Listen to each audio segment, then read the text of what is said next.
За энэ дээр нэг жоохон юу хотынхан ирсэн за 5-7 төлшийнхээ ирсэн учраас манай гишүүд ер нь ихэвчлэн одоо үйлчлэлийн бэлтгэл байдал гэдгээр нь асуугаад ах шиг байна. Манай одоо 5-7 төлшийн энэ технологийн алдаа гарсан уу гэдэг ажлын хэсгийн санал дүгнэлттэй холбоотойгоор бас асуух асуулт гишүүдээс байвал хариулахад бэлэн байна.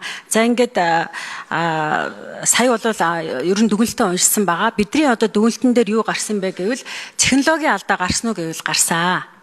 За тийм учраас 779 хүн өнөөдөр угаартаж нас орчихад байна. Агаарын бохирдол дээдсэгтээ хүрсэн байна. Зундаа хөрсний бохирдлыг бас үүсгэж байна гэсэн ийм дүгнэлт гарсан байгаа. Тийм учраас энэ үйлдвэрийг цааш нь явуулах юм уу, явуулахгүй юм уу? Ер нь бол явуулах боломжгүй. Энэ одоо яг байдлаар бол цааш одоо үйл ажиллагаа явуулах боломжгүй байна гэсэн ийм дүгнэлт гарчаад байгаа. За тийм учраас би нэгэнт одоо 5-7 төлшийнхээ ирсэн учраас Эрдэнэбаяр захирлаа. Та яг намайг энэ ажлын хэсгийн ахлагчаар ажиллаад эхлэхэд дөнгөж ажиллаа авч ийсэн.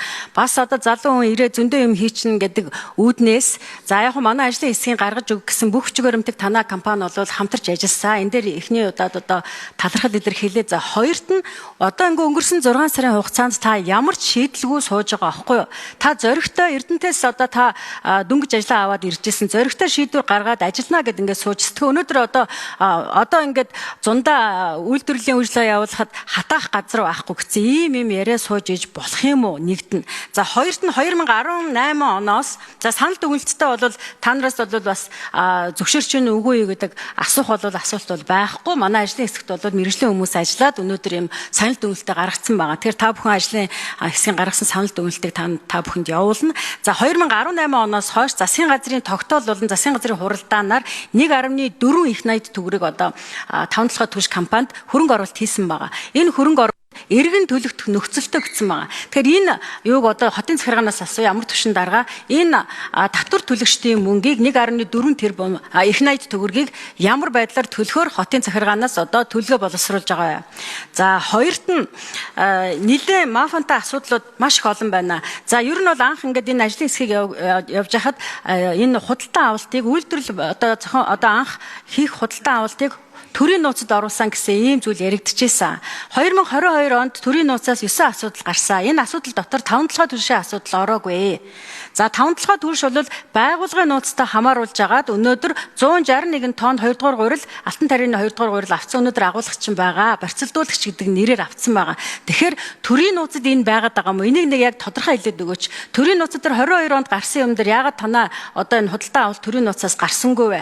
Хоёрт дахиад та 2024 онд ажиллаа авснаас хойш байгууллагын нууцад хамааруулж агаад энэ барьцалдуулагч гэж энэ 161 тонн гурил авсны энэ асуудал чи ямар учиртай юм бэ? Энэ хэвлэл мэдээлэлээр явуулж байгаа энэ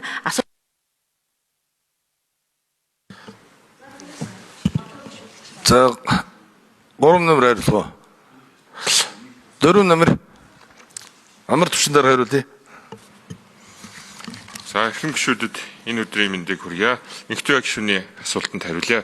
2024 оны 8 сарын 30-ны өдрийн Монгол Улсын их хурлын тогтоол буюу 24 дугаар тогтоолоор за 27 оны 1 сарын 1-ний хүртэл бол 5-7 төвчдөр бол ингээ гараа 1.4 их найдын өрийг бол багтуулах шийдвэр бол гарсан байгаа. Засгийн газарт үүрэг өгсөн байгаа.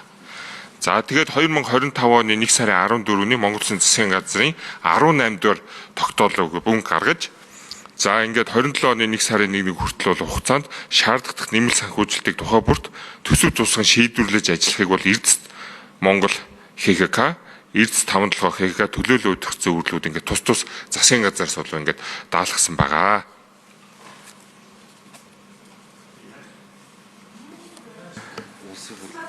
Засгийн газраас төлнө. Их хурлын тогтоолоор засгийн газарт үүрэг өгöd засгийн газар нь Эрдэс 5-7 Эрдэс Монгол хоёр төрөө бол багтуулах үүрэг даалгавар өгсөн байна.